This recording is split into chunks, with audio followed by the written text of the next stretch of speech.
السلام عليكم ورحمة الله. بسم الله الرحمن الرحيم.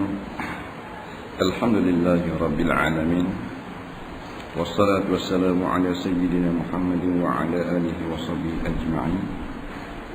سبحانك لا علم لنا إلا ما علمتنا إنك أنت العليم الحكيم، ولا حول ولا قوة إلا بالله العلي العظيم.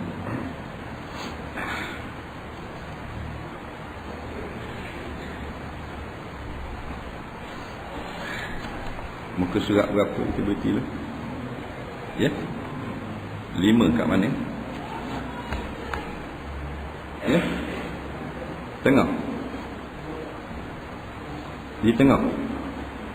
Dan telah?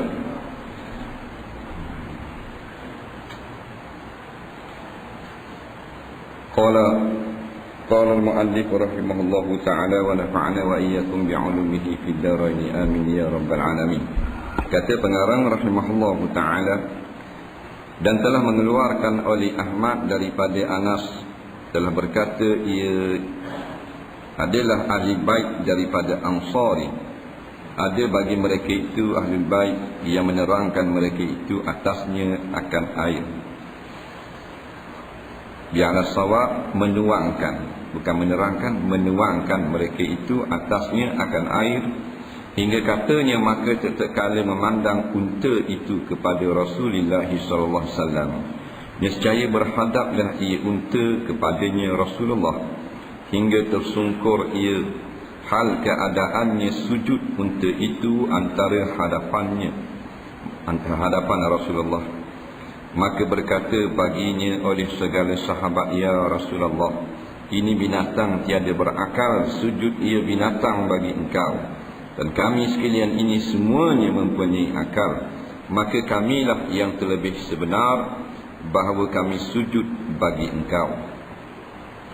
Maka bersabda ia, tiada patut sekali-kali jika seorang manusia itu bahawa sujud ia bagi manusia. Dan jikalau patut sujud itu bagi seorang manusia, nescaya aku suruh akan perempuan itu bahawa sujud ia perempuan bagi suaminya, kerana sangat besar haknya itu atas isterinya.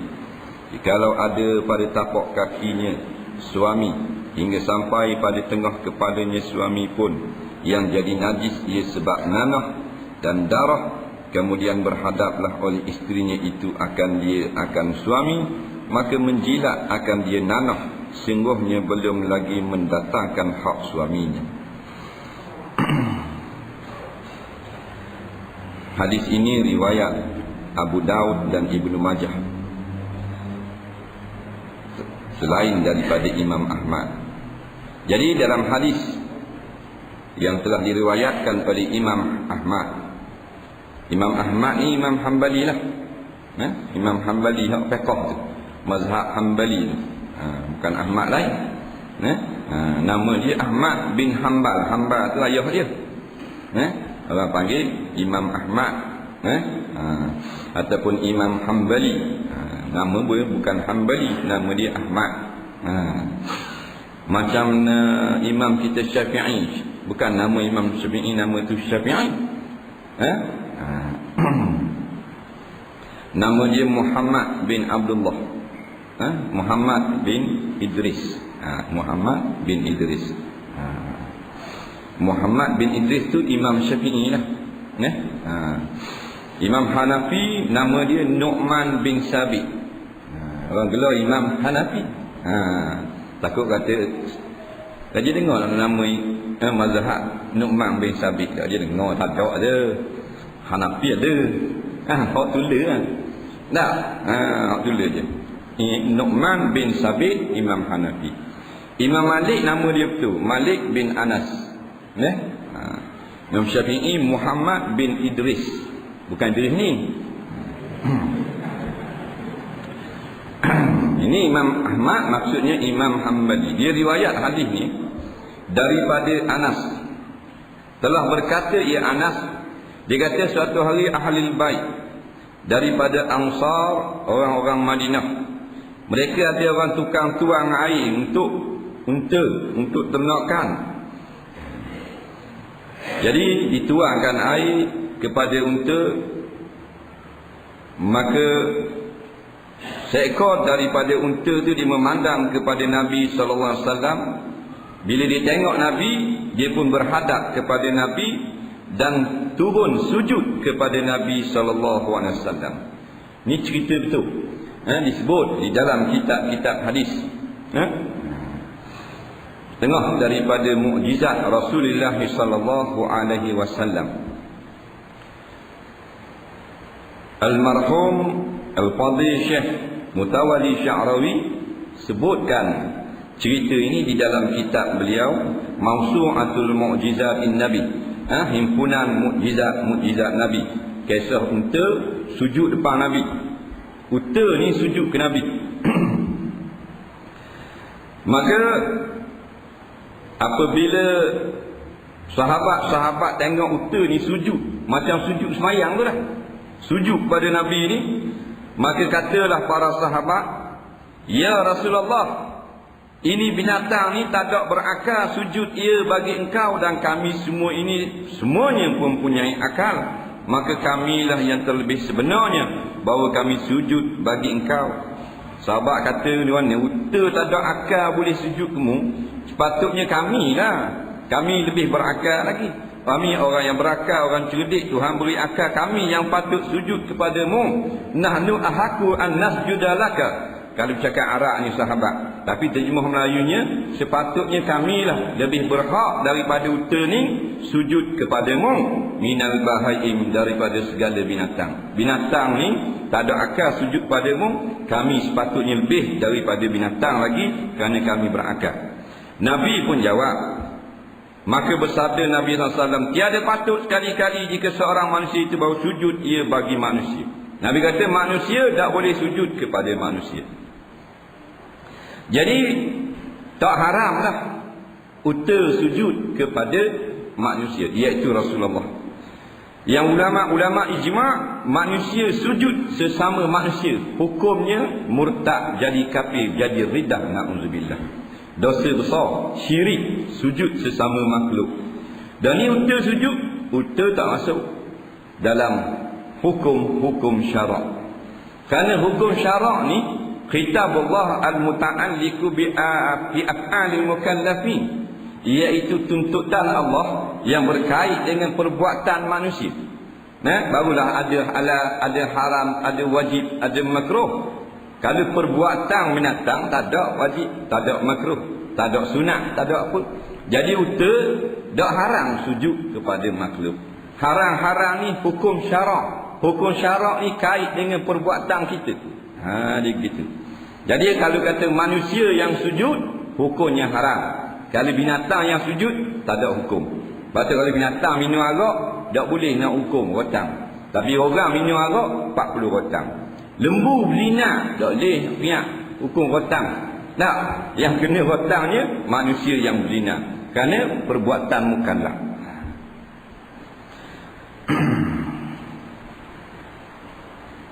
Kalaulah manusia melakukan perbuatan sujud sesama manusia, ulama-ulama menghukumkan jadi kafir.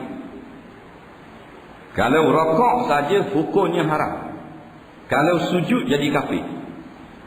Dia kita kena belajar perkara-perkara yang membatalkan akidah. Sebagaimana wajib kita belajar benda-benda yang membatalkan sembahyang. Sebagaimana wajib kita duk belajar benda yang membatalkan puasa, perkara yang membatalkan wuduk. Tetapi ada kebanyakan juga daripada kita yang lupa belajar perkara-perkara yang membatalkan Islam. Jadi batal Islam. Islam ni macam solat, dia boleh batal. Bukan buat apa saja tak batal. Tak. Puasa dia boleh batal. Haji boleh batal. Selama tak buat perkara yang membatal, tidak batal. Islam ni dia boleh batal juga. Sebab tu dia ada sah Islam ataupun tidak sah. Bila perkara tu ada sah atau tidak, dia akan wujud pula satu masalah lain boleh menjadi batal. Ulama-ulama sebut dalam kitab-kitab tauhid, di antara perkara yang menyebabkan batal Islam seseorang, iaitu jadi kafir, sujud sesama makhluk. Sujud ni menghantar dahi ke bumi. Sujud kepada raja, kepada orang besar-besar, merokok macam ke apa benda ni.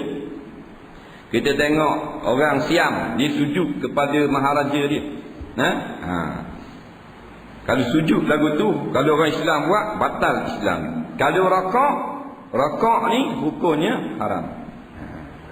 Dan kalau tunduk hormat dibolehkan. Jangan sampai hak rokok. Jangan sampai hak rokok. Boleh tunduk ke orang. Hormat kepada raja, hormat kepada pemimpin, hormat kepada ulama, kepada orang tua dan seumpamanya boleh.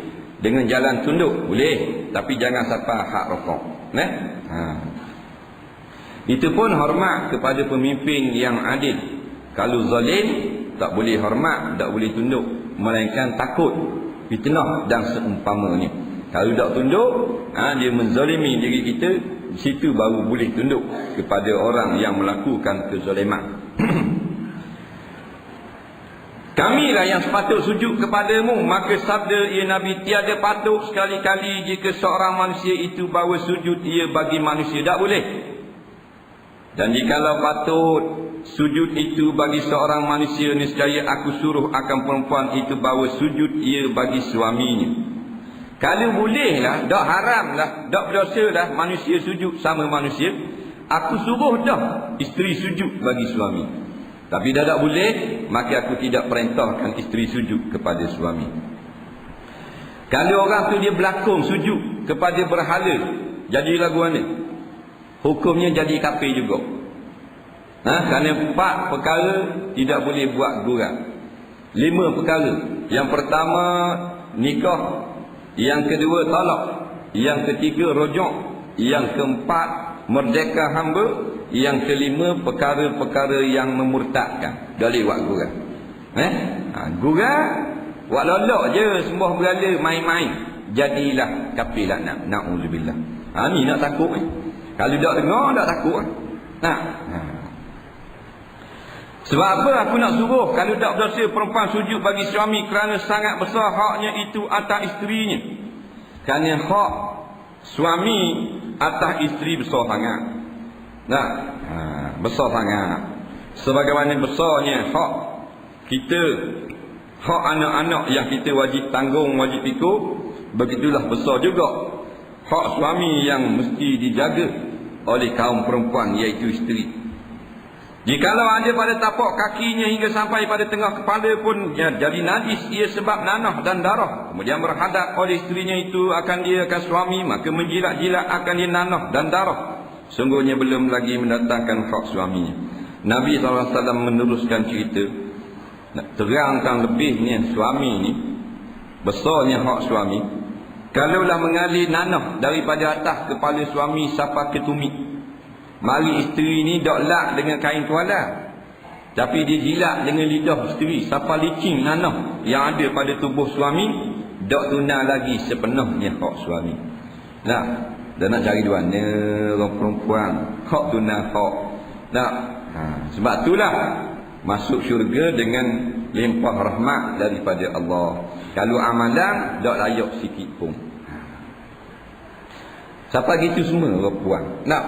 Kalau dijilat segala kotoran hak ada pada badan suami nanah ni, siapa licin, belum lagi tunai hak. Dah kalau orang puan ni kira dia buat lebih kurang ke lelaki. Dia buat lebih kurang ke suami dia. Buat kira apa tu lelaki aku bahasa bengong. Dia kata molek-molek nanti. Maka kedarah kawan tu tukang cari macam nak mampu. Lihat dia cakap, ni molek jutuh depan orang. Balik tu. Balik tu lelaki. Naik tahu mah dia kekek. Jadi cerita ni cerita mukjizat. Cerita mukjizat. Mukjizat ni benda yang melemahkan manusia biasa daripada nak buat, nak lawan. Iaitu perkara yang menjadi bukti kebenaran Rasulullah SAW yang tak dapat ditandingi oleh orang lain. Di antara mukjizat yang kita dengar tadi, unta sujud di hadapan Nabi. Bulan lepas pokok kurma beri salam kepada Nabi. Banyaklah sebenarnya mukjizat-mukjizat yang seperti ini berlaku dalam sejarah. Banyaklah. Abu Zarin menceritakan di antaranya, iaitu suatu hari dia tengok 7 butir batu ada dalam genggaman tangan Nabi SAW. Nabi buka tapak tangan, dia bilang 7 butir batu. Dan batu itu bertasbih subhanallah, subhanallah, subhanallah, sehingga sekalian sahabat yang ada di sekeliling Nabi dengar belaka. Batu bertasbih di tangan Nabi. Nah, ini kelebihan Nabi SAW. Bulan terbelah dua. Apabila dicabar oleh orang musyrikin, Nabi tunjuk tangan kepada bulan, terbelah 2 bulan. Bukan lacing, bulan terbelah 2. Ini semua ni menambahkan iman bagi mereka yang beriman, dan menambahkan lagi kesesatan bagi mereka yang tak sudi beriman.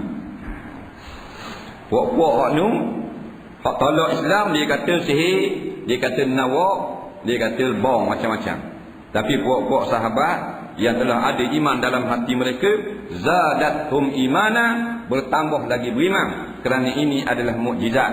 Ini bukan silap mata, bukan main-main. Pernah satu hari seorang budak dibawa oleh ibu dia kepada Rasulullah SAW. Katanya, apa hal budak ni? Budak ni 7 hari dah dalam keadaan tak sedar diri, tak makan, tak minum. Maka dibawa. Nabi kata, bawa dekatkan budak ini kepada aku. Maka mak budak ni pun dukung buat mari kepada Nabi. Nabi pun buka mulut budak tu dan ludah ke dalam mulut. Kemudian Nabi kata, ukhruj aduwallah ana Rasulullah. Keluarlah wahai musuh Allah, aku ni utusan Allah. Maka jadi sembuh budak itu. Sejak daripada pertemuan dengan Nabi, dak mari dah berobat, kali dak sakit dah lepas daripada itu. Allah. Nabi ludah dalam mulut. Baik budak. Kalau kita ludah dalam mulut budak, bisu terus. Dah lihat atas sekolah. Boleh cakap, dah boleh cakap dulu. Pasal apa? Suai, air liur kapal layar.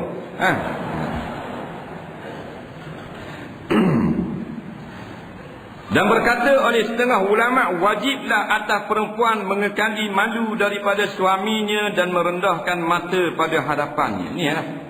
Kena belajar, kena dengar. Kalau tak dengar, tak tahu. Dengar belum tentu akan buat. Tapi tak dengar, memang tak buat dulu. Baik kita dengar dulu. Buat tak buat, taufik daripada Allah. Dengar ni hidayah, dapat buat itu taufik. Dengar ni kita tahu jalan yang benar, taufik pertolongan Allah. Iaitu Tuhan beri kekuatan, boleh amal pula apa yang kita dengar. Orang puang, Nabi kata kenalah. Ulama-ulama kata biarlah mengekali malu. Maknanya kena rasa malu sama kepada suami. Malu nak buat hak pelik-pelik pada suami. Malu nak buat, nak cakap hak uduh-uduh, cakap hak tak betul, cakap mengarut depan suami. Nak buat benda-benda yang karut, biar dia sifat malu. Benda ni kalau ada pada seorang isteri, bernama orang tu isteri yang solehah. Kerana apa? Kerana kebanyakan orang puan ni dia jenis tak malu. Dia buat lebih kurang, cakap lebih kurang apa semua, tak malu sikit. Orang yang kalau kita orang malu ni, kalau kita malu pada seseorang, kalau dia cakap kita dengar tak kata apa dah, pasal segan kita. Itu baru orang malu kat orang. Ni kalau suami 2 patah, dia 80 patah. Tengok mak kita dengan ayah kita. Ayah dia 2-3 patah, 2 minggu sepatah 2 dia dengar. Mak macam ke anjing gila. Perang. Ni masalah. Pasal apa? Tak ada sifat malu kepada suami. Suami kita kan tu, raja kita, pemimpin kita. Ar-rijalu qawwamuna 'alan nisa. Lelaki-lelaki itu, para suami itu adalah pemimpin bagi kaum wanita. Tak malu ke pemimpin, tak jadi rosaklah apa benda ni negara ni, rosaklah negeri. Kalau tidak ra'i, dia kena ada sifat malu daripada suaminya. Bukan malu maknanya nak mandi malu, bukan gitu. Malu ni nak buat benda salah, nak cakap lebih, nak menipu suami. Bukan malu dalam rumah. Lama mana aku bau dah sedap tu rumah aku, dah mandi, apa malu ke suami aku? Nak pergi bilik air malu, suami aku ada. Tu bukan malu, tu bengong. Malu nak nipu, malu nak cakap bohong, malu nak mengarut, malu nak mengupak depan suami. Dan merendahkan mata pada hadapan. Ini lagi payah. Depan suami jangan akak muka. Mata tu kalau nak akak muka, mata pandang rendah. Mata ada ke bawah, jangan diulang bulat. Mata lebih pada rikau jirasi. Tengok ketuk lelaki. Kita terhadap cakap dengan suami, tak apa, tapi jangan lenggok. Cakap dalam keadaan jangan tengok mata suami tunduk. Kalau suami tanya, jawab dalam keadaan tunduk, dalam keadaan merendahkan pandangan. Jangan gelong bebek kurang. Hak gelong, hak serengih, jekah tu dia. Bini tu jenis besar. Punggung sama besar dengan bonek kereta kacil. Tu lelaki kek macam Doraemon. Tak ada apa-apa kan. Kali jekah perlu libati. Jangan buat gitu. Walaupun suami kita tak gerak, lemah, ada penyakit, kita ni gagah, kita ni tubuh besar, ingat kuasa suami kita lebih besar. Kalau suami kita reda, masuk syurga, tak reda, masuk patak neraka. Itu kita kena ingat. Bukan tengok orang suka belaki nak belaki attack. Hukum dia kena jaga. Bukan tengok orang semayang attack. Makan barang-barang orang sujud, orang bangun-bangun tak tahu ke hukum. Belajar pula. Jadi belajar bab semayang, belajar bab puasa, belajar bab bersuami isteri.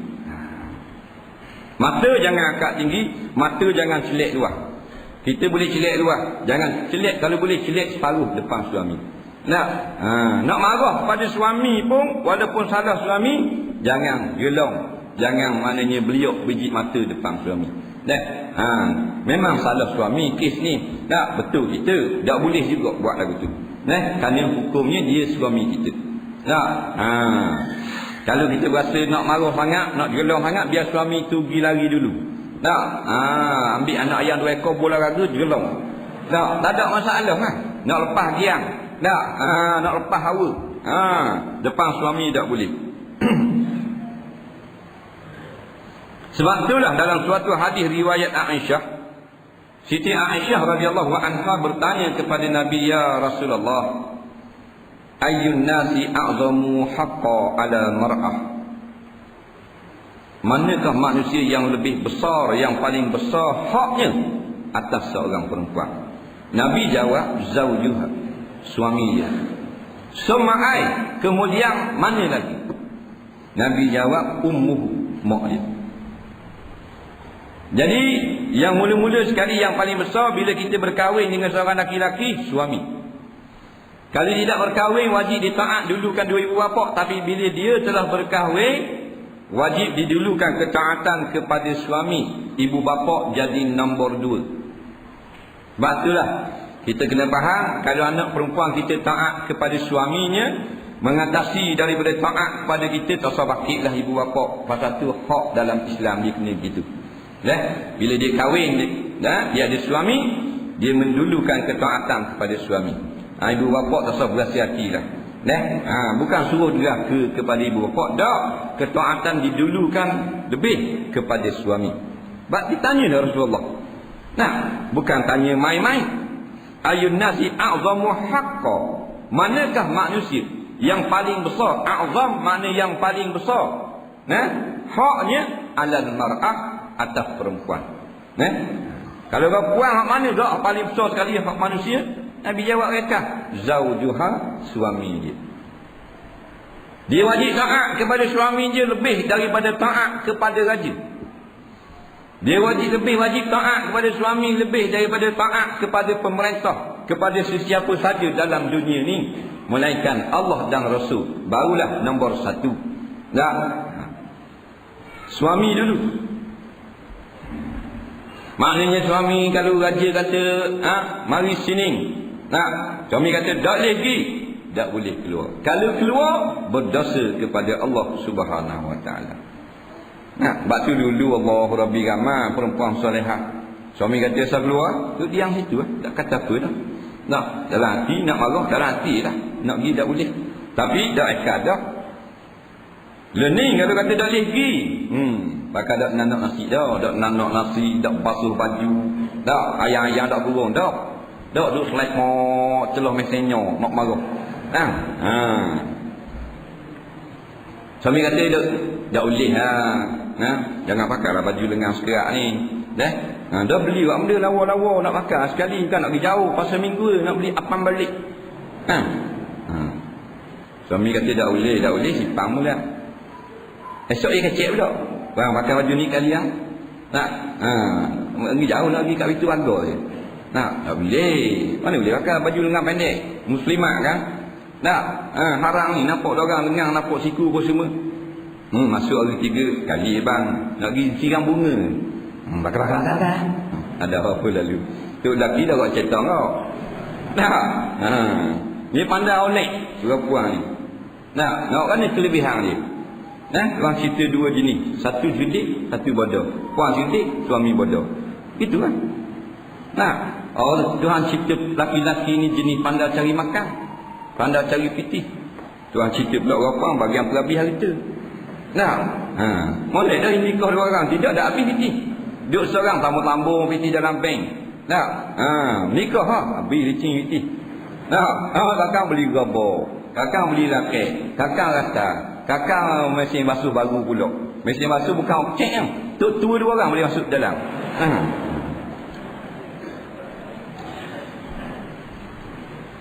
Dan wajib pula mengikut bagi suruhnya. Kalau suami suruh, kena ikut. Selama mana suruh tu tidak maksiat, wajib ikut. Kalau maksiat, tak boleh ikut. Dan ni suruh barang maksiat, buat juga. Suami pula reda isteri buat maksiat. Isteri dia menjadi penyanyi. Isteri dia menjadi pelakon drama, pelakon filem. Suami dia tahu masa berlatih drama. Dalam drama tu suami isteri dia kena berlakon tidur di atas katil dengan pelakon hero lah, pelakon laki-laki. Dalam drama tu hero lah, orang dulu panggil orang muda. Suami tak berlakon, tak pandai. Suami tengok, duduk atas katil, lepas tu tutup dengan selimut. Ini drama baru. Suami dia pun tengok. Action ni maknanya buat kerja. Tu pegang atas baru. Suami isteri dia bubur. Maknanya muka pipi isteri bubur atas tiok pelakon tu. Tok lelaki kata, "Pau, pandai juga isteri aku berlakon." Tengok. Tak ada apa-apa lah. Dia panggil dayus. Dayus ni orang yang reda isterinya melakukan perkara maksiat. Tu dayus. Bukan orang yang isterinya melakukan maksiat, bukan. Dayus ni orang suami yang reda tak arah isteri buat maksiat. Dia gitu. Kalau isteri buat maksiat, tak nama dayus. Sebab apa? Sebab dia tak tahu. Dia ada isteri dia buat maksiat di pejabat. Umpamanya dia duduk di rumah, dia tak tahu. Maka tak panggil dayus. Dayus ni dia tahu. Dan ni kalau tengok diri isteri duduk atas katil, boleh peluk pula. Dalam kubur lagi, malaikat tanya, "Guana kamu berpeluk-peluk di atas katil? Bukan mahram." Pelakon drama nak jawab guana. Nak kata bukan kehendak saya, ini kehendak jin. Jin mana? Jin Samsudin. Pasal apa? Dia pengarah filem ni. Pengarah ke penerbit, juru kamera, tukang jaga lampu dalam api neraka belaka. Tak ada kira siapa-siapa. Barang ni barang haram. Maka wajib taat ni perkara yang tak haram. Suami kata buat air, kena buat air. Suami kata basuh baju, kena basuh baju. Gosok baju, gosok baju. Masak nasi, masak nasi. Sebab nafkah wajib atas suami, nampak, taat wajib atas isteri. Seorang suami yang kahwin dengan seorang perempuan wajib selain daripada mas kahwin, nafkah. Nafkah ni makan dan minum. Asalnya wajib kita beri makan dan minum ini makanan yang telah siap. Makanan telah siap. Isteri asalnya tak wajib masak sendiri, tak wajib buat air sendiri. Suami wajib beri 2 kali sehari makanan hak siap dah. Kalau beri 2 kali sehari, lepas daripada dosa. Lebih pada 2 kali, tak wajib. Hak siap dah. Kalau kita malas nak biar siap dah, kita nak suruh dia masak, boleh. Tapi kita wajib beli alat untuk memasak pula. Wajib beli kuali, wajib beli dapur, wajib beli gas pula. Dengan puyuk, dengan belanga. Bila siap belaka alat, kita suruh dia masak, maka wajib dia memasak. Dan perempuan ni, dia boleh minta upah pula kalau dia yang memasak. Pasal asalnya kita yang beli yang fresh, yang masak, yang telah bermasak, dan kita suruh dia basuh baju kita, hukumnya boleh minta gaji. Ingat tu perempuan. Kita basuh baju tu lelaki kita boleh minta Sekali basuh sebeseng 5 riyal. Nah, bulan ni kira lah, bulan ni 20 beseng 100 riyal. Nah, gosok baju sama selai kira lah, mampu 4-500. Nah, jadi semua suruhan yang tidak ada derhaka, tak ada dosa, ingatlah kalau suami suruh kena buat. Menaikkan uzur, sakit dan sebagainya. Dak. Jangan minta tamalang balik tok laki dak ubuh di nasi. Nak tubik semula baru nak buat air. Ni orang puang lagi hebat-hebat semua. Dia orang puang kalau suami balik tu buat air dulu. Dia balik duduk dah atas meja air. Dia balik dapat tengah hari ada nasi dah. Jangan tanya. Tanya-tanya ni tamang selera. Nah, baru tanya. Nak minum apa cik? Ayah haji mari. Tak baru orang tanya. Nak minum apa bang? Boleh tahan kira. Abang mari. Nak makan apa kek? Dia kekek mari. Tu restoran. Di rumah tak payah. Suami kita tahu dah kan? Dia memang balik tengah hari makan nasi, petang minum air. Atas meja. Dah kali dah mau makan, kita puan. Makanan mulut kita tak ada hak. Takkan jadi apa? Kubur nasi kita mau makan, kita makan. Ni tak malam tu lelaki balik dah buat air. Tu lelaki cari buat air. Oi, buat air. Mana dengar bawah ni cerita Filipina. Dia Lorenzo Saprorante. Mana dengar dah ngata bengok mulu-mulu. Nah, orang puang kau. Bodoh-bodoh sungguh. Tok laki kita kan. Buat air. Siapa masa baju basuh. Bila akak daripada tu baju ini gosok dulu. Ni kawan lagi kerja baru nak gosok. Dah gosok aja. Adik nak gosok. Tak gosok ni. Kawan tu nak belajar lah kapal aja. Mana dah? Jadi kena siap. Sebenarnya kalau dia hadap dengan kerja rumah tangga dia sama ni, juru. Tapi dia kan ni dok cakna, lereh, banyak benda lain duk cara benda-benda hak dak mustahak. Tengok drama, tengok tu, pinggang makuk tambah-tambah dalam sink. Pinggang hak dak basuh je sama lereh dengan kepala baik tu. Itulah untuk laki balik dak buka api nak basuh muka, pergi di sink, cocok di sudu. Faham tak? Gerpu oleh atas. Dah penuh dalam sink. Kawan tu sembang muka dalam sink nak basuh muka. Pedih. Cocok sudu. Kasih selamat tu. Ni kau puang. Kata hanya bandar kali dalam rumah. Atas katil ni patutnya suami kita tak ada pasir suti dak dia ada. Tu panggil orang belaki. Nak khabar beri. Dengar tak ni? Dak dia gitu lah, bukan keras. Dia gitu. Pasir suti tak dia ada. Ni kata macam-macam jalur niti. Dari jelujur rai, jelujur dia cocok ngata rawa kali. Dia cocok ikut dang di batal golek. Tok laki malakara masuk peluk batal golek, menambung. Dah molek ni. Ni agak kurang kau. Macam-macam besar dah. Tak kena TV dalam bilik, nak buat kerja dapur cerita sekejap, buat kerja dalam rumah dalam bilik ya. Parutnya dalam bilik. Pokok dalam bilik cerita sekejap tau. Perah satang. Tak. Macam-macam sekali. Bawah batal tu. Nampak? Kikirang. Tu lelaki pun dia atas kasih petebok. Pelayar tu tak ada. Allah kurang. Tak pandang sungguh. Bukan senang. Nak jaga rumah tangga. Jika kita pergi di hotel, orang biasa duduk hotel tahu kan? Kita duduk hotel tengok masuk tu kemas min lembek. Kali kita ukur tau. Kain-kain cadar dia. Kita ukur lah kalau ni ujung secekar, dia ni secekar juga. Dia ukur boleh, dia ukur. Gitu cara orang menikah. Nak sambut suami, hotel tu. Dia buat 10 pukul 10 yang masuk pula. Kok. Nampak? Kita buka. Boleh lihat dia mari kemah hubung dengan lembek dengan apa betul semula dengan selimut hubung boleh. Sama je. Gitu cara dia. Tok laki nak tidur cari gang kebor tak jumpa.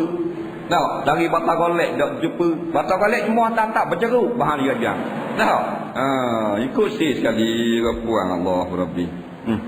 Nak kata apa? Kalau takut masih dengar ni ya. Takutnya hamba dengar malam. Pada rumah balik awal dulu. Tak makan pula. Kena ikut segala suruh. Hatta kalau maknanya tengah hujan ni suruh kita hok sapah, kena kita hok sapah. Kena taat sampai gitu semua. Tengah malam ni gerak bangun, buat air dahaga ni. Nak nasi, tak makan nasi gini. Kena bangun tengah malam kena bangun. Siti Fatimah 2 kilometer, anak Rasulullah, isteri sahabat, 2 kilometer daripada rumah pergi ambil air pada waktu malam. Siang tak pergi, takut orang lelaki tengok. Pergi malam 2 kilometer ni 100 lebih. Kara dengan tangan sampai pecah tapak tangan Siti Fatimah radhiyallahu anha. Pecah tapak tangan. Taat kepada Sayyidina Ali karramallahu wajhah. Sayyidina Ali juang gitu bini banyak hak. Kara air. Keret telaga Mekah ni bukan macam kita buat 7. 2 keret nampak air. 600 keret. Duduk nampak air. Padang pasir.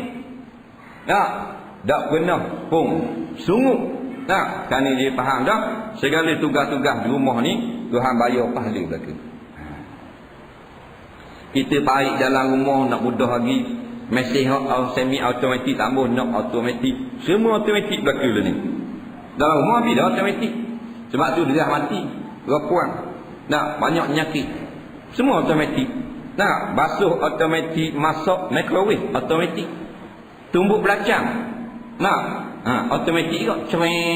Cerong siap belacang. Tak ada benda yang buat kerja tangan waktu beg peluh. Ada semua automatik. Bila semua automatik menjadi malas. Bila menjadi malas, mari penyakit. Mana ada batu giling? Waktu tu dulu batu giling 18 kilo. Sandar di bilik air. Akak waktu beg luar nak buat benda, nasi kapik, nak giling kacang. Gerung. Basuh ni pepah di birat telaga tu, di keret telaga ni pakaian ni. 3 pasang kelapuk lama tok nyang itu. Cik tengok tok nyang kita kan lengang tu. Pasal apa? Pasal buat kerja berat di rumah. Nak nyala ke api dapur poh. Siapa bulat ni lekat muka hitam sawang. Learning lah macam-macam canggih. Macam-macam penyakit pula. Dulu macam mana seling orang puang. Pasal yang duduk telepok giling. Anak batu giling pun 10 kilo. Dah naik apa perut. Peh molek-molek ada. Tengok bini kita perut macam kek hari jadi. Cicuk naik kon nusuk ke celuh. Tak nampak. Pasal apa? Banyaknya automatik. Hak ni pakai tekang, ni pakai tekang. Nak basuh baju pun dalam kang, automatik siapa ke kering. Dia baca majalah ni. Jadi juga boleh penyakit. Dan diam ia tetap kala berkata suaminya. Kalau suami cakap kena diam. Ingat tu orang puang, suami bercakap diam. Suami habis cakap baru bercakap. Ada di rumah kita gitu. Pak utik kampung tak jumpa. Kalau jumpa wali Allah. Sebab tu dia katakan al-mar'atu salihah khairun min mar'is salih. Nampak? Perempuan yang salihah lebih afdal, lebih molek daripada laki-laki yang saleh. Sebab apa? Sebab perempuan yang saleh jarang dijumpai. Laki-laki saleh ramai. Perempuan yang saleh jarang. Bila ada lebih mahal. Barang yang jarang harga mahal. Barang yang banyak harga murah. Gitu. Suami cakap diam dengar gitu. Jangan berpaling belakang kalau suami cakap. Perempuan ni kalau jenis-jenis dak molek di paling belakang. Dia cakap, suami cakap ikut pusing belakang. Dia buat apa? Dia buat jemur, buat apa, suami cakap dengan dia ni. Kadang-kadang dia buat lari. Suami ikut pula belakang cakap. Jadi macam ikut ibu itik. Suami nak suruh dengar, pasti kena ikut kan. Dia kena ngadap. Muka jangan akak tinggi. Mata tengok rendah. Ngadap suami. Teruk lah gitu. Apa gitu semua nak nikah. Gitu lah. Teruk lah. Dah tak nikah. Senang ni. Ada orang dia kata tak pergi muka apa. Kena melotor. Tengok panah apa semua. Sagi lah senang. Ni musim orang pergi Mekah. Tak. Kek pergi balik. Haji berpak. Lawang ulama. Itu panah mu. Lawan ulama, lawan tok guru. Nak. Lawan hudud apa semua, sokong orang zalim, sokong maksiat, dak sokong benda-benda yang patut. Nak. Dia jiwang dia. Nah, bukan sikit habis 14 ribu. Nah, betul akidah dulu. Biar comel. Baru buat ibadat. Kenal Tuhan hak mu sembah dulu. Baru mu sembah dia. Ni mu lawan Tuhan, lawan kalam Allah. Tak. Orang yang menggalakkan maksiat, kita masuk belah dia. Tok guru ulama-ulama, kita pergi lawan. Gambar tok guru tepek, kita tukang siap. Siapa tanggi ke Mekah, kita nak pergi ke Mekah. Nak dia. Betul akidah tu. Baru comel pergi ke Mekah. Tak. Suami cakap, jangan bercakap. Suami habis cakap, baru cakap. Orang puang kalau nak makan nasi, nak hidang depan suami, jangan ambil dulu lauk. Suami kena ambil dulu. Katakan lauk ayam lah, lauk ikan. Nak duduk adab dengan suami, jepuk, sila makan bang. Kalau abang lah. Kalau panggil nama tak apa kok. Abaye. Sila makan. Kata gitu. Kemudian bila suami kita dah merasa makanan, baru boleh kita jamuh makanan. Ingat? Ada tak?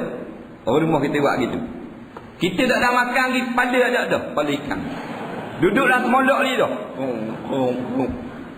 Kita bahaya kau. Ni agak kurang je. Tak tahu kata tu. Tengok orang nikah nak nikah. Jangan. Dia makan dulu, kita ambil. Tahu. Dia ambil dah ayam tu, baru kita ambil. Dia ambil dah ikan dicobek, baru kita cobek. Dia cicah dulu belacang, baru kita boleh cicah. Dia gitu sebab raja. Raja dulu kan. Raja kita tengok dia istana, makan makanan, bila makanan jamu raja-raja mari. Tak, pelayan-pelayan dia faham dulu depan raja. Buang daerah dulu. Tak ada, pelayan ni makan gediang.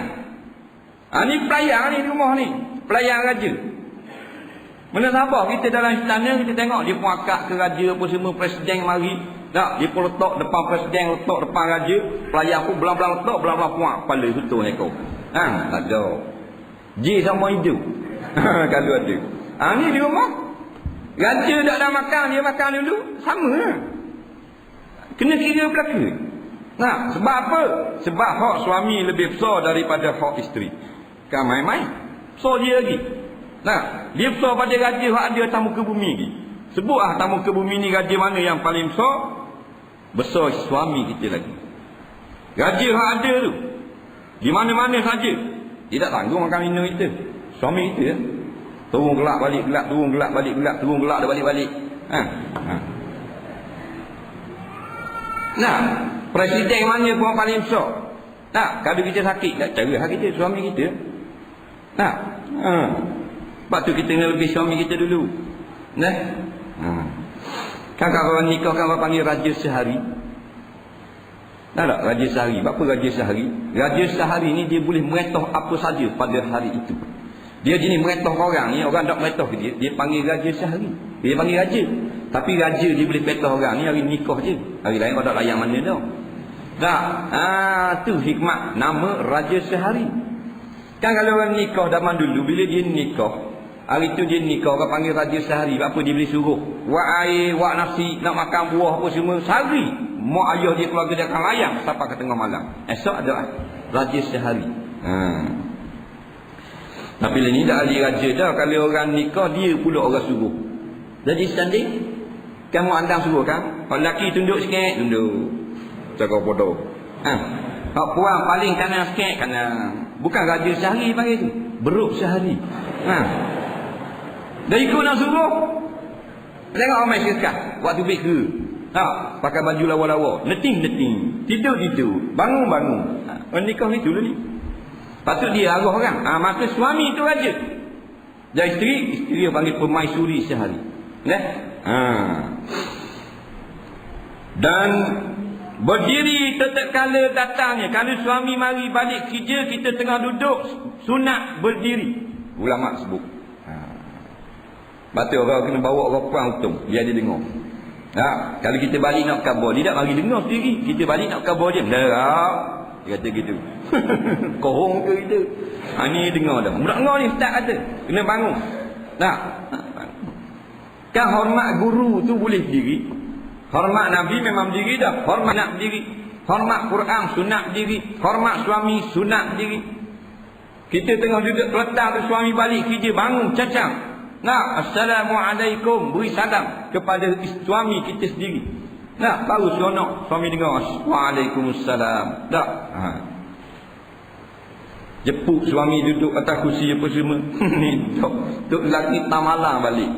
Nah, tak bangun tak cara mana. Dah dia main dapur tu lah. Dah ni buat lak latar 3 hari lak latar. Tak cara datuk lelaki. Boh diri yang nasi, tanya pula ke pintu. Ikan goreng kat mana ha? Tak jumpa lagi. Nak layan mana tau. Allah kau puang. Berat-berat danang sungguh.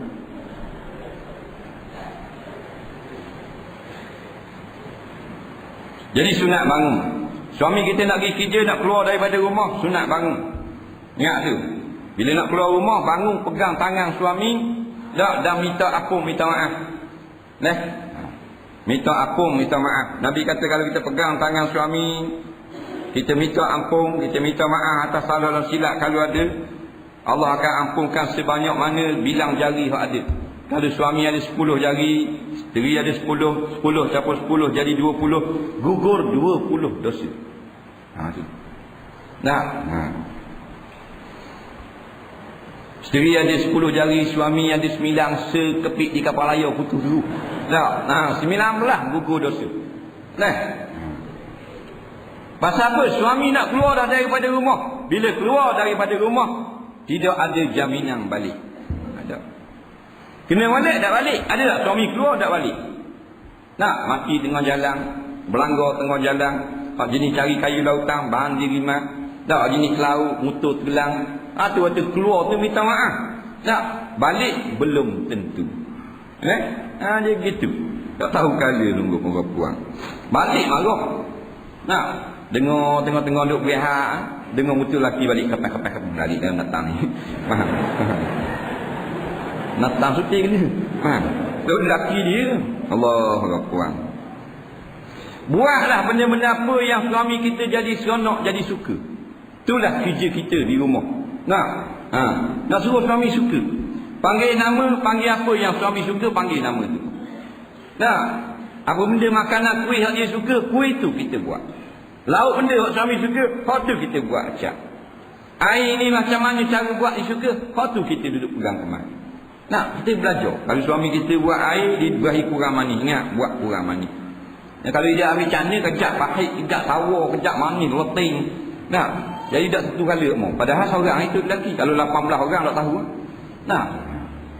Suami kita berahi benda, berahi acor, berahi apa, buat acak-acak sikit. Jangan ikut selera tukang masuk. Ni dia buat ikut selera dia. Suami tak berahi, singgang lama. Paku ring tu lelaki. Dah makan singgang.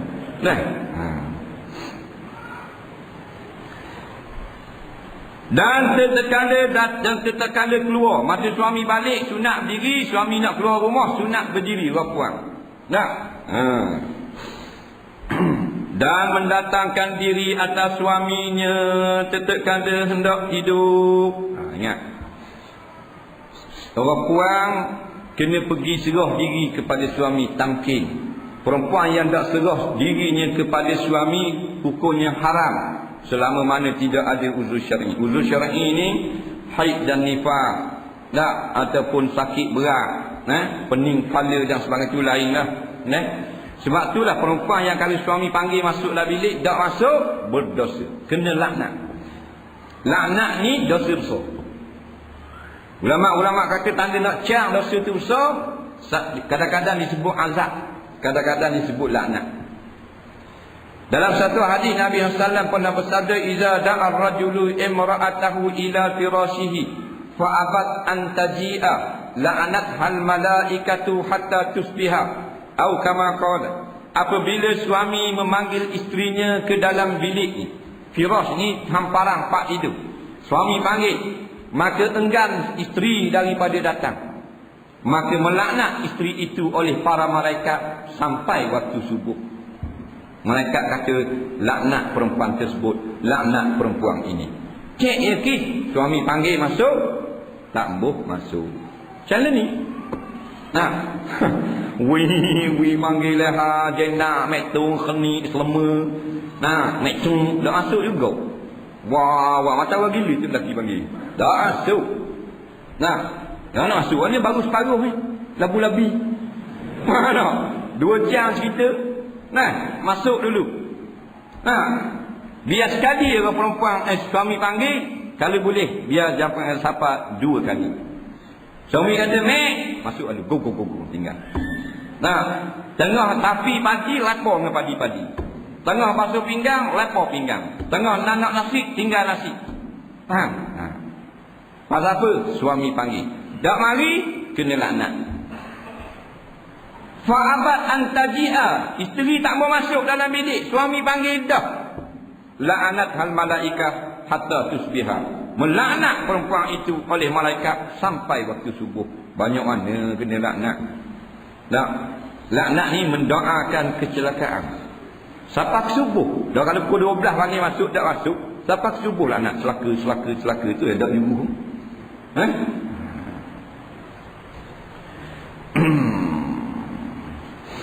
Dan memakai bau-bauan baginya.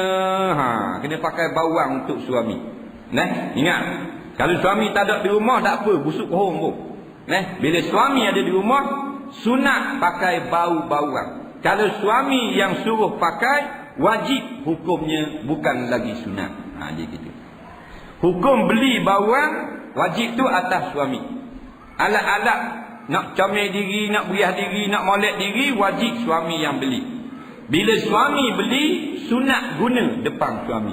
Tapi kalau suami suruh, jadi wajib. Ada beza. Suami beli balik, tidak suruh pakai. Maknanya kita pakai sunat. Tapi kalau suami suruh pergi pakai wangi-wangi kan, wajib. Tak pakai, berdosa. Gitu orang puan.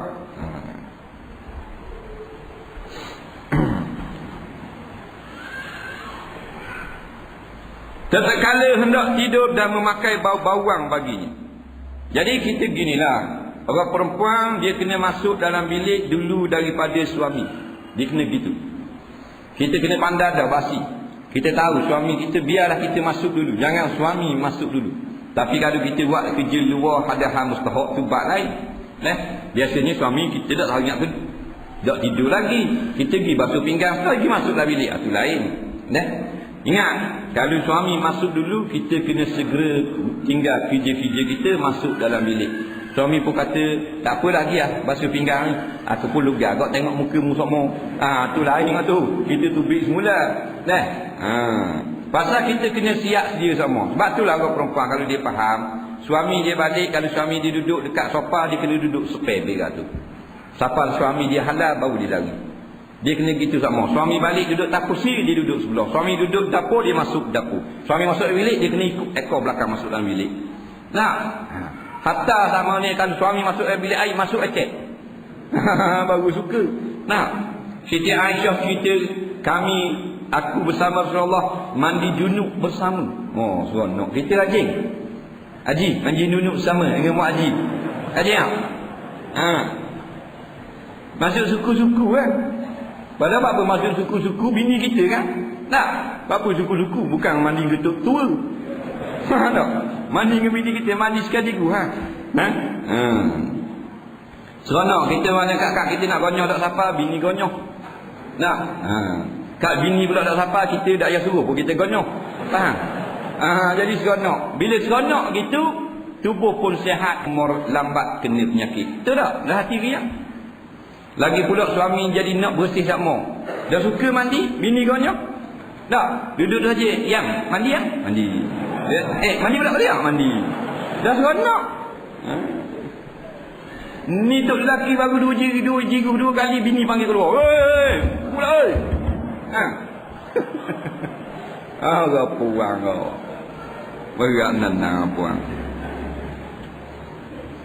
Dan memakai bau-bauan baginya, air wangi untuk suami kita. Suami kita lah, kita berbau sedap, kita berbau harum. Dialah raja kita, dialah presiden kita, dia buah hati kita. Biar keduk sekali pun, biar tak ada gigi berseputung buntut lelaki. Nah, suami kita tetap suami kita. Kena pakai bau-bau orang. Nah, dia kita tahu dah. Suami aku pukul 11 lagi masuk lah. Habis gusti lagi masuk lah. Umpamanya. Kita masuk dulu. Kita siap, kita apa, pak tidur, betul, batal golek, molek. Nah, biar sama cadar dengan batal. Nah, ni tak ada sarung apa semua macam-macam pesen. Betul molek. Biar kemah molek. Dah, sembuh dengan apa benda ni. Dengan harumang bilik. Tak ada harumang bahan baigong berapa kau. Dah, tak ada kau jamuk. Kalau boleh atur dulu bunga-bunga kemoja tu atur ke bawah batang biar berjujuk. Dah, cari mananya daun-daun pandang tu gigi, mayang-mayang-mayang bubur dalam kusang, bubur dalam batang golek.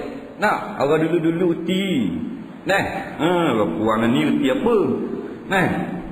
Dan bersungguh-sungguh membaikkan bau mulut dengan kasturi. Mulut ni buah minyak wangi. Dulu orang buah kasturi, orang buah hamba.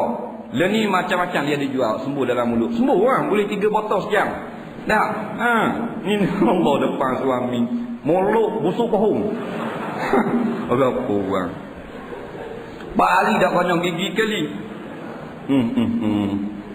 Nah, nak gigi dekat tu lelaki pak cerah, tak takkan nak guling.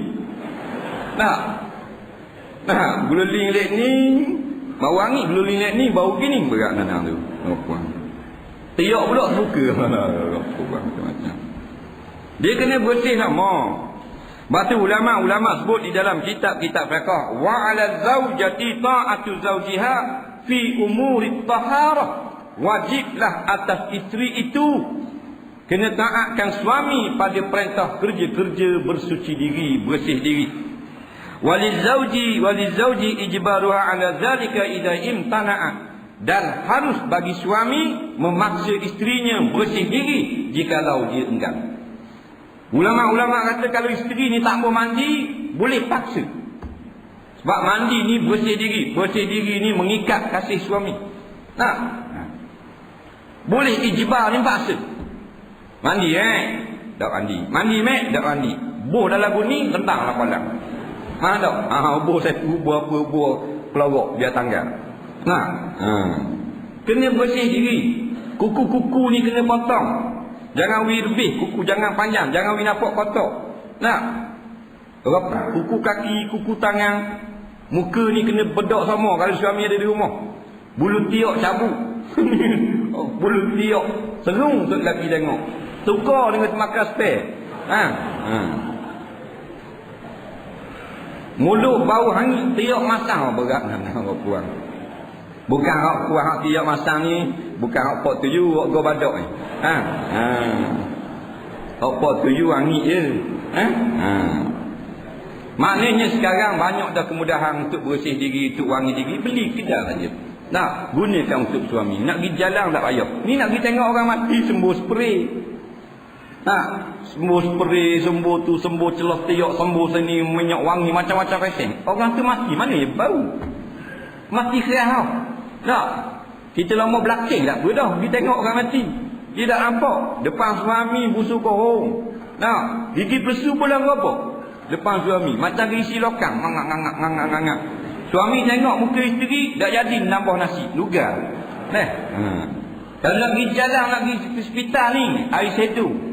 Depan suami bukan air sedu. Sisi ikan krisi. Pak ping. Allah Rabbi Rabbuang. Dekak ni nyom benar ngecik. Bekas parutnya. La ilaha illallah. Apa jadi gitu? Pasal tak tahu ke hal itu. Rambut kena berhias, kena sepu, kena apa, kena kilap sama. Tak? Depan suami, kita nak suruh suami ni puas hati. Tak ada dah. Tak ada hari dah. Tak? Dah kalau suami kita mati. Tak baru nak minta maaf dah ni. Tak jadi apa dah. Betul semula. Orang lelaki tak apa kalau isteri dia mati, dia tak nikah dah apabila-bila. Tak? Dan barang sebagainya dan mengekali perhiasan ketika hadirnya. Kalau suami ada di rumah, mesti kena berhias. Mesti kena comel. Kalau boleh puan depan suami, macam hari raya. Tiap-tiap hari. Waktu bit baju hak paling lawa, hak paling berhias. Siap dengan apa semua dengan perhiasan hak macam-macam. Pakai depan suami. Tak nak pergi sekolah, tak nak pergi jabat, tak nak pergi benda lain. Pakai hak biasa-biasa sudah. Pasal hak ada ni di luar. Nampak? Tuan kata wala yubdina zinatahunna illa li bu'ulatihinna. Al-ayat, jangan sekali-kali kamu tonjolkan kecantikan perhiasan solekan kamu melainkan kepada suami-suami kamu. Ni ayat Quran. Tak pakai ayat Quran balik awal kat kita sama dengan pokok kapal layar kat kita. Nah, ni bab wangi untuk suami, berian untuk suami ayat Quran. Illa li bu'ulatihinna. Illa ni kalimatul istisna. Tak boleh nak tunjuk lawa, nak pakai lawa, nak pakai comel, nak pakai kemah apa semua, nak pakai minyak wangi, nak soleh. Illa li bu'ulatihinna. Di luar kata ulama tafsir, benda yang tak dapat kita sembunyikan lagi. Terpaksa. Nampak juga dia orang ramai. Nak buat banyak tu. Tapi hak lebih daripada itu, solehkan, perhiasan, gaya jalan, gaya cakap yang lemah lembut. Li bu'ulatihinna, untuk suami. Dan meninggalkan perhiasan pada ketika baik suami tak ada, tak payah pakai lawa-lawa. Sebab tu bila suami mati, wajib berkabung 4 bulan 10 hari, iaitu pakaian-pakaian yang tidak menarik. Kalau pakai pakaian lawa, pakai pakaian perhiasan, pakai barang kemas, hukumnya haram 4 bulan 10 hari. Kerana semua itu untuk suami. Lepas tu jadi haram balik. Tak faham tu. Nah, pakai lawa, pakai air wangi, pakai air bau, menonjolkan kecantikan bila suami masih hidup. Bila suami mati, 4 bulan 10 hari wajib ihdad. Benda ni 4 bulan 10 hari. Bukan saja tak boleh kahwin dengan suami lain. Tak boleh pakai lawa, tak boleh pakai air wangi, tak boleh pakai air bau, tak boleh pakai gelang, pakai loket, pakai subang. Boleh pakai baju biasa saja. Kerana hilang dah suami kita daripada bumi. Tak ada dah, meninggal dunia dah. Dan wajib pula meninggalkan akan khianat bagi suaminya tatkala raibnya. Jangan khianat kepada suami. Suami tak ada ni, ambil harta suami, ambil pakaian suami, beri korang apa semua, tak minta izin suami. Kalau kita nak beri makanan hak di rumah kita, hak milik suami, kena minta izin suami. Tak, telefon ke dia, mesej ke dia, bang, kita nak beri walimah hak pergi kemarin cuti boleh tak ke budak sebelah rumah ni. Tak, pasal nangis ingat nak walimah. Suami kata boleh beri. Suami kata tak boleh beri, tak boleh beri. Nah, melainkan makanan yang kalau kita tak beri, tunggu suami balik punah jahanam, barulah boleh kita beri. Nah, umpamanya suami kita kerusuh 6 bulan. Nah, kita ada beli keang tadi ada lebih. Nah, beli maknanya beronok ada lebih. Takkan nak tunggu 8 bulan tak jadi beronok dah. Jadi minyak tar belakang.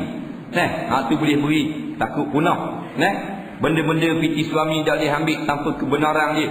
Pakaian-pakaian ni kena jaga molek harta benda dia. Dah lewat mudah-mudah. Kereta dia dia tak ada. Dia tak izin. Kita beri adik-adik kita guna, beri abang-abang kita guna. Hukumnya haram. Tak menjaga harta suami. Tatkala raibnya, ketika suami itu tak ada di dalam rumah. Sebagaimana firman Allah Ta'ala mensifatkan perempuan salihah. Fasalihatu, perempuan-perempuan yang solehat ini, perempuan yang baik-baik ini, iaitu ialah qanitatun, yang taat kepada suami. Pertama Tuhan kata qanitatun, taat kepada suami. Yang kedua pula Tuhan kata hafizatun lil ghaibi bima hafizallah, kemudian menjaga pula apabila gaib suami dengan barang penjagaan daripada Allah Subhanahu Wa Taala. Kena jaga belaka. Jangan awak bibi kurang ada. You bagi bibi kurang. Dia pinjam motosikal dia ke adik dia. Tak apa, tu laki budak adik ni. Ambil lah duit. Dia nak balik pergi rumah mata mula tengok dia marah kan. Tak boleh harta suami. Yang lebih kurang gitu. Nak minta izin suami. Telefon ni jadi guna. Ni bang ni nak pinjam motosikal ni boleh tak? Nak pergi rumah JKK. Ambil lah pinjam. Baru boleh pinjam.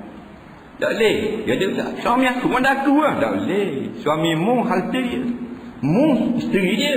Harta dia bukan harta mu. Dia tak kalau mati boleh kaku ke? Tak boleh ke mu semua. Harta suami jangan buat lebih kurang. Bahkan ada ulama yang berpendapat kita nak belanja duit kita pun pada perkara-perkara yang luar daripada adat, wajib minta izin suami. Hak beradat tak apa. Piti kita, piti isteri. Nak buat beli roti, tak apa, tak wajib izin suami. Tapi benda-benda yang luar daripada kebiasaan, nak beli kereta, piti kita, mesti kebenaran suami. Nak beli rumah, mesti suami beri izin. Tak, nak kat mana-mana nak buat, baju lagu mana nak pakai. Kita nak beli pitih kita sendiri, mesti suami yang beri izin. Kalau itu tak sabar beli, baca warna ni aku tak kenal tengok. Padahal duit tu duit isteri. Dia nak beli baju isteri, duit isteri. Suami kata, "Saya biar colour ni, aku tak kenal biru-biru." Umpamanya. Tak boleh beli. Dan duit kita sekalipun hak suami ada. Kalau beli, muderhaka kepada suami. Memang beli yang mutu halal, tapi perbuatan membeli benda yang tak kenal oleh suami, walaupun duitmu duit isteri, tak boleh. Tu kata, kalau jilat tanah seluruh tubuh, masih belum tunai hak suami. Itu berat. Dan wajib pula meninggalkan khianat. Kita berhenti kat tu, kita ada dua soalan. Yang pertama, minta keterangan tentang haji tamattu', qiran, haji macam ni, ifrad. Apa hukum pergi monsun kap? Ada pula.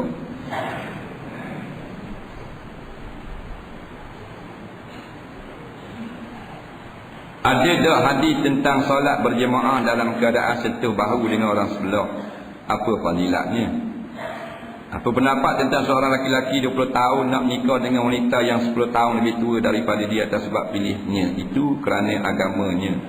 Apa pula pandangan masyarakat sekarang? Jambang itu sunnah Nabi ke tak? Reka-reka je tapi payah nak jawab.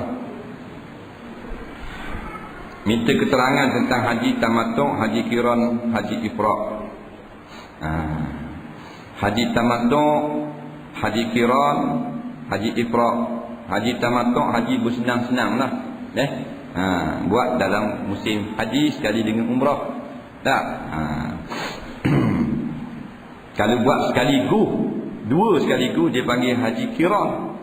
Kalau buat suku-suku, dia panggil haji ifrad, di luar daripada musim haji.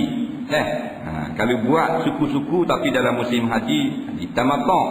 Kalau sekali jalan dua sekaligus, dia panggil haji qiran, berserta sekaligus.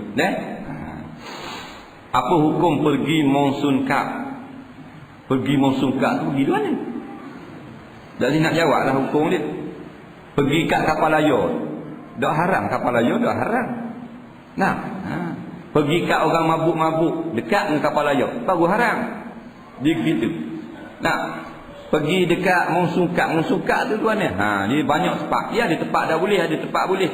Ni bukan haram belaka. Macam satu apa benda tu, kerajaan buat satu pesta ke apa ke, tak? Sebelah belakang tu kat orang nyanyi, depannya orang jual. Kita beli kat orang jual. Tak haram lah. Pasal kita nak pergi beli kacang, nak makan kacang. Tapi kita tak pergi belakang kat orang joget tu, kita pergi beli kacang kat orang jual. Tak boleh nak kata haram. Majlis tu memang majlis tidak ada berkat, pasal dekat dengan tempat maksiat. Pergi kat maksiat ke tak?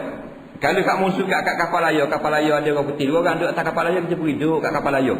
Tak haram dia gitu. Jadi kat orang nyanyi, kat pampel, kat orang berjudi baru haram. Kat orang minum arak, tengok tempat. Dalam masjid dia ada tempat haram, dia ada tempat tak haram. Dalam masjid dia dalam surau. Tu imam masuk kat orang puan, duduk selepak kat orang puan, haram. Tak boleh duduk situ. Dia kena pandai hukum gitu lah. Hadis tentang bersentuh bau berjamaah. Jadi apa dia fadilat dia bila sembahyang jemaah ni sentuh bau? Memang bila kita sembahyang jemaah ni, nabinya disuruh sahabat-sahabat ni merapatkan saf, meratakan saf, membetulkan saf. Betul saf ni tumit. Tengok tumit belakang, jangan tengok depan. Depan ada kaki panjang, saiz 12 panjang. Saiz 6 kecil. Tumit belakang tu biar sama. Maknanya ni garisan tumit, tengok belakang. Lepas tu kalau masuk dalam saf tengok kat tumit. Tengok kat tumit tu. Ni tak tengok. Tu imam ada istau supu fakum. Buat tu lah. Kadang-kadang tak faham dia istau supu fakum. Istau supu fakum tanya geng dia kata mayam terah kek. Molek tu. Jadi kadang-kadang semoleknya terjemahlah sikit. Sekali terjemah, tak apalah hak Arab tu. Tak. Terjemah tak rata rapatkan sah, betulkan sah, Tak. Jadi katanya sahabat-sahabat, umpamanya Ibnu Umar radhiyallahu anhuma, perkara ini disebut di dalam kitab Syarhus Sunnah Al-Imam Al-Baghawi rahimahullahu taala. Jadi sahabat-sahabat mentafsirkan akan arahan Nabi supaya merapatkan saf ini, iaitu bahu dengan bahu, bahu dengan bahu. Maksudnya bahu dengan bahu, bahu ni biarlah kalau boleh sentuh dengan bahu orang sebelah, biar rapat. Tu panggil rapat. Bukan renggangkan saf, tapi rapatkan saf. Habis-habis rapat bukan sampai kelak, biarlah bersentuh bahu. Sentuh ni bukan sampai kepek bau, sekadar-kadar tidaklah renggang bau. Gitu. Jadi fadilatnya dapat satu fadilat kerana rapat bahu, rapat saf ini satu daripada 27 fadilat. Hak bilang 27 tu ada 27 perkara ulama bilang. Yang antara satu daripada 27 tu rapatkan bau, itu rapat saf. Jadi bila semua hak lain kita buat, cuma rapat saf je kita tak buat, kita tak dapat 27, kita dapat 26. Faham lagi? Kemudian kaki tumit pula kita tak tengok, siapa rayuk repang kali, maka kita dapat 25 saja. Pasal lain kita buat. Nampak tu? Bilangan-bilangan fadilat. Jadi ini tafsiran daripada sahabat, bahu dengan bahu, bahu dengan bahu. Jadi kita kena ikutlah. Sahabat-sahabat Nabi ni bintang di langit. Ashabi kan nujum, bi ayhi muqtadaitum ihtadaitum. Ini hadis dhaif menyebut, sahabatku ini seperti bintang di langit. Mana-mana yang kamu ikut, kamu pasti dapat tunjuk. Sahabat Nabi. Orang yang Nabi Allah telah firman kepada mereka dalam hadis kursi, i'malu ma syi'tum qad ghafartu lakum. Sahabat-sahabat Nabi, kau pandailah nak buat apa pun. Kau pandai mong aku pun pelaka dah dosa. Ini sahabat. Jadi kita ikut sahabat tafsir, maksud Nabi suruh rapat iaitu sentuh bau dengan bau, kita pun buat. Tapi ingat, kalau kita nak sujud, jangan muka kepok ni jangan besar sangat. Yang kata sunat muka begini luar kalau semayang seorang diri atau jadi imam. Ada orang main semayang jemaah nak dibuka pagi tu no. Ada orang turun ke dia naknya, bang ni siku dia. Siku macam ganda basikal rajam. Seorang laki-laki nak kahwin umur 20, nak kahwin perempuan yang 10 tahun lebih tua daripada dia, 30. Patut apa dah hukumnya? Kerana dipilih ni kerana agama. Apa pula pandangan masyarakat sekarang? Yang pertama, hukum. Laki-laki umur 20 kahwin nak perempuan umur 30. Hukumnya lagu mana? Hukumnya harus. Hukum dulu, harus. Dah afdal, tidak afdal. Tak afdal tu kalau di sana ada satu lagi pilihan yang muda dan juga beragama. Tapi kalau ada orang muda tapi tidak beragama, hani tua 30 beragama, afdal yang beragama. Kerana Nabi telah pesan, fasfat bizati din, pilihlah dengan yang ampunya agama. Perintah tu perintah sunat, perintah afdal. Tak taribat iadah, nescaya akan diam tangan kamu. Maknanya comel, kaya, bangsawan, agama. Pilihlah yang ampunya agama. Maknanya muda ada, tapi tak pandai semayang apa semua. Hanya tua sikit, tak beragama, warak gitu ini, pilih agama. Tapi kalau ada orang muda beragama, hak tua pun beragama juga, maka sunat pilih yang muda. Nak pula kalau anak dara. Kerana sahabat Abdul Rahman radhiyallahu an, dia berkahwin dengan janda. Esoknya dia berjumpa dengan Nabi. Nabi dengar khabar angin dia telah berkahwin. Nabi pun tanya kepada dia, hal sayyib am bikr, adakah janda ataupun anak dara? Maka jawab sahabat Abdul Rahman ni, sayyib ya Rasulullah, janda, saya ingin nikah janda. Nabi pun kata, halla bikra, kenapa tidak kau kahwin anak dara? Tula'ibuka wa tula'ibuha, kalau mu kahwin anak dara, dia dapat bermain dengan kamu, kamu bermain dengan dia. Jadi daripada hadis ni, sunat bernikah dengan anak dara. Yang ni yang muda-muda. Tapi kalau 30 pun anak dara, dia kira anak dara je juga. Nah, dalam hadis yang lain Nabi kata alaikum bil bikri. Nah, hendaklah kamu cari kalau boleh perempuan-perempuan muda. Tapi Abdul Rahman pun jelas pada Nabi, saya tahu tak tu saya kahwin dengan perempuan janda kerana dia anak ramai, saya ada duit, dia tak ada duit. Saya nak jamin, nak jaga anak dia, kesian dia, saya kahwin dengan dia, boleh tolong jaga anak dia. Nabi pun dengar, Nabi puji Abdul Rahman radhiyallahu an. Nabi kata bagus dah. Dia ni sanggup korbankan nafsu dia dikahwin orang tua kerana nak tolong anak-anak ramai. Jadi pandangan masyarakat, memang masyarakat sekarang ini masyarakat yang tidak ada peraturan dalam nak menghukumkan orang yang melakukan. Subhanahu wa ta'ala a'lam. InsyaAllah kita berjumpa lagi di bulan yang akan datang. Bismillahirrahmanirrahim. Alhamdulillahirabbil alamin wassalatu wassalamu ala sayyidina Muhammadin wa ala alihi wa